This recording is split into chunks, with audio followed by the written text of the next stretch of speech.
Freemium, the business model that has dominated the 21st century. Whether you're trying to consume media, trade stocks, or stream music, you can do it all for free. You just need an internet connection. This was one of the biggest revolutions brought on by the internet. It made information, education, and building businesses more accessible than ever before. But more recently, there seems to be a trend against free services. YouTube has managed to garner 80 million paid subscribers. Apple Music has managed to garner 78 million paid subscribers. And even ProtonMail, a premium email client with paid tiers, has managed to garner 70 million users.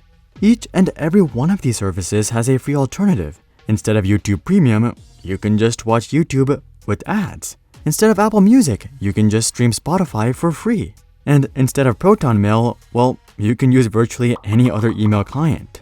But despite this, more and more people are choosing to pay for these traditionally free services. In fact, it's almost become sort of a status symbol. Oh, you still watch ads on YouTube? What a peasant. This mentality is especially prominent amongst the younger generation of high schoolers and young adults. But it goes beyond just superficial looks. The reality is that there is no such thing as a free service. If you're not paying with cash, you're paying with attention, time, and/or privacy. And as people become more aware of this reality, the more willing they are to reclaim their attention, time, and privacy using cash. Companies are even starting to use this as a pitch as to why users should pay for a service. ProtonMail, for example, proudly claims, "Privacy isn't free. Here's why that's a good thing." But while I agree that reclaiming privacy is definitely a good thing for customers, it's not exactly a great thing for businesses. And I'm not talking about Google or Facebook. This is great for them. If they can just directly monetize their billions of users, they no longer have to be the bad guy that's collecting and selling data. The companies that this is bad for are the ones that are trying to advertise on these platforms. Suddenly, everyone who's well off or even middle class are impossible to reach, making it exponentially harder to craft successful ad campaigns. This could lead to a pretty scary future for YouTube as advertisers become a lot more aggressive. So join me as we take a look at why free services are falling out of favor and what this means for the freemium economy.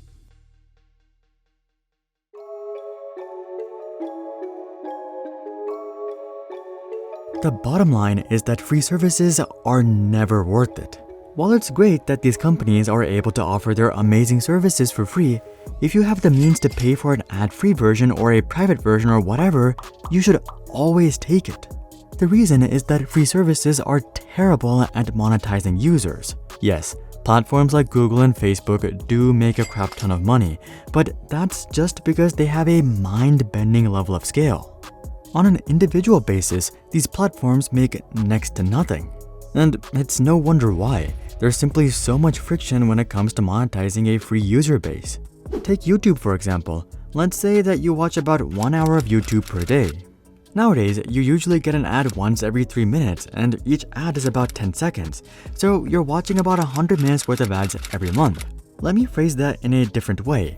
By not getting YouTube Premium for $12 per month, you're essentially selling your time for $7.20 per hour, or basically minimum wage in the US. Also, that's if you do it stupidly.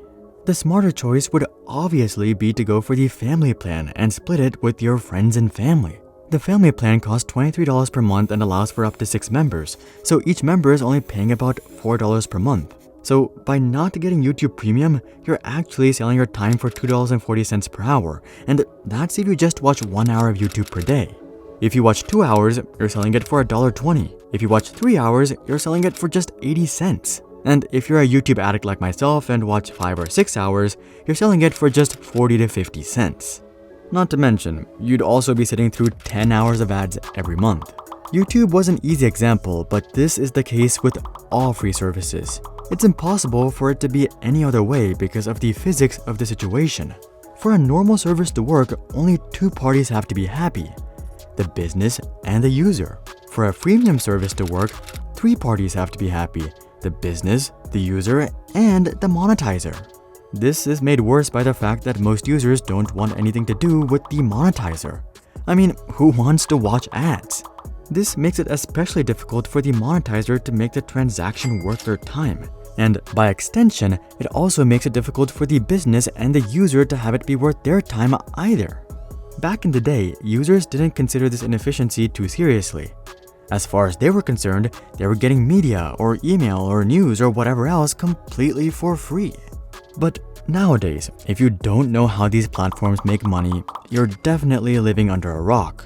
And people are simply coming to the logical conclusion that giving up so much time, data, and privacy just to save the $5 or $10 that the service would have otherwise cost is straight up stupid. Now, again, it's great that you can access such great services for free. But if you can't afford it, you should stay far, far away from such deals, as they're always a ripoff for everyone involved.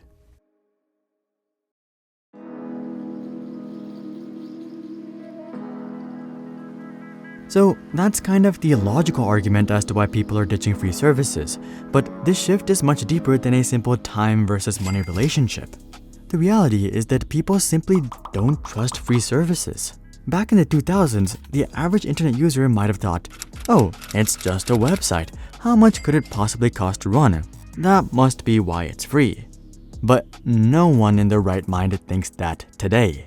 Everyone knows that internet companies are some of the most profitable and wealthiest companies in the world. So how exactly are they making this money? And more importantly, where does that leave the average user?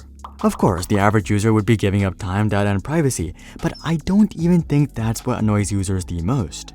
I think what annoys users the most is the fact that they no longer have a voice because they're no longer the customer. They're the product being sold, while the monetizer is the real customer. This is what leads to the disconnect between users and platforms that's so common nowadays. Oh, how could YouTube remove the dislike button? Why does YouTube censor great content just because it's a little edgy? Why did Robinhood halt GameStop? Do these companies even listen to what their customers want? Well, the answer is yes. These companies are very much aware of what their customers want, and they give them just that. Advertisers want family-friendly content that they can get behind. As such, that's what YouTube pushes to the top. At first, users will complain about it, but eventually they'll get over it. Something that they don't get over, though, is the loss of trust. Users start classifying these businesses as sellouts that don't even care about their customers. But the reality is that the only way that these businesses could have done it differently is if their users were also their customers. So naturally, people have started to flock over to services where they are the customer, where they feel valued. This has already started to become more of a status thing, and you can thank Apple for that. Apple is one of the only big tech companies whose users are actually their customers. And they're very much leaning into this. Just take a look at all of this marketing about privacy. Privacy, that's iPhone. Privacy matters. Privacy, that's Apple. What happens on your iPhone stays on your iPhone. All of this is actually very similar to that Proton Mail slogan that we were talking about at the beginning of the video. And all of this enforces the idea that an ad-free experience and data privacy come at a premium cost, which you can get at Apple. And let me just say, people are eating this up. The iPhone has barely changed over the past 5 years, but the same cannot be said about the iPhone's market share. iPhone's market share has gone up substantially from about a third of the US market to over half of the US market. And as Apple continues to grow their dominance and spread their message, you can bet that people will only become more inclined to pay to be the customer.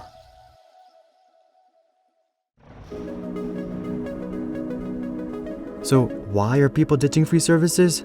Well, people have simply come to the realization that free services aren't exactly free, and people are very much fed up with free services and their ulterior motives. Personally, I think that this is a great thing for companies and users. Companies make more money directly from the consumer, and consumers get a better experience while paying for exactly what they're consuming. It makes perfect sense, but it's not great for everyone. It's especially bad for advertisers. You see, advertisers have already been screwed by the new age of media. On YouTube, we're literally complaining about 3 minutes of ads for every hour of content. On TV, it used to be like 12 minutes of ads for every hour of content, and it still is. It's just that no one really watches TV anymore, at least no one from the younger generations. So advertisers were already fighting for 4 times less ad space, and ad-free offerings are just making this exponentially worse. I mean, who tends to pay for premium on YouTube or Hulu or Netflix or really any platform? Well, people who are well off and are able to spend a little more on entertainment. And who is the most likely to convert from ads? Well, people who are well off and are able to spend a little more on entertainment. So these ad-free offerings are literally removing the most valuable audiences from an already limited marketing pool. This leaves advertisers with only one option: target the content. This of course means more companies doing sponsorships and paying way more. We'll also see more brand placement, more affiliate marketing, more giveaways, more brand deals, and all of the usual stuff. But is that where it'll end? I'm sure you've noticed one common thread amongst all of these. They're all skippable. Now, there are advantages to skippable ads. Only people who are really interested in the product will watch the ad, and the advertisers can get away with paying less.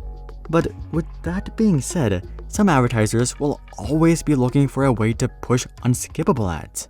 How would they be able to do this though? Well, would YouTube ever push out a feature that allows creators to show ads even to premium members? You're probably thinking that this would be blasphemous. Why the hell would you pay YouTube a premium price if you still have to watch forced ads? Well, I don't think YouTube would necessarily make money from these ads. I don't even think it would necessarily be a feature that YouTube adds on their own. Rather, it could very well be a feature that creators ask for due to how much brands are willing to pay. They would probably justify it by saying that they can make even better content if viewers just watched one unskippable ad at the beginning of the video. And then it'll become 2, and 3, and 4. Pretty soon it'll become just like mainstream TV.